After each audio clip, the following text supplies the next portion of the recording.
Kenji, a young man with a pale complexion and piercing blue eyes, stood in the center of a dimly lit clearing in the dense forest of Hokkaido, Japan. Beside him lay the mangled remains of a fierce, horned beast, its body appearing to have been torn apart by a force far greater than any human could muster. On his back, a tattoo of a demonic arm with sharp, retractable blades unnaturally jutted out from his right shoulder, glowing with an eerie, otherworldly light. His features were set in a grim determination, an understanding that he was not like other men, and that his destiny was bound to a world of darkness and danger. The tattoo had manifested a few weeks earlier during his daily morning meditation. Kenji had always been drawn to the lore of Oni, the Japanese demons, and their legends that spoke of the cursed souls who bore marks of the devil's own power. It had begun as a simple, almost imperceptible tingle at the base of his neck, growing gradually into a pulsating heat that spread across his shoulders. When he awoke that morning, the tattoo was complete, and with it a newfound strength and agility unlike anything he had ever known.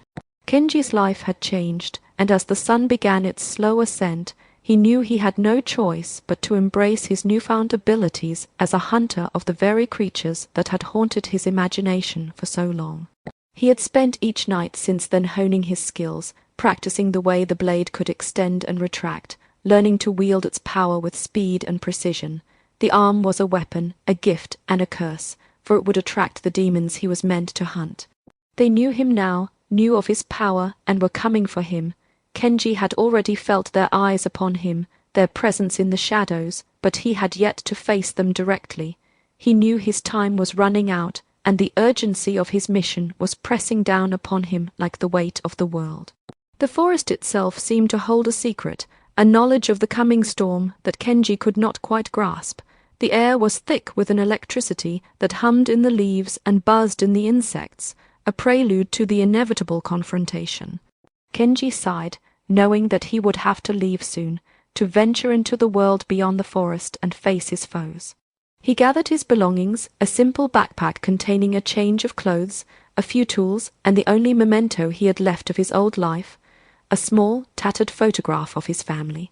The thought of them, safe in the city, brought a brief pang to his heart, but he knew he could not stay with them. His new path was one of solitude and danger, and he could not bring them into the darkness that had chosen him. Kenji, a young man with a pale complexion,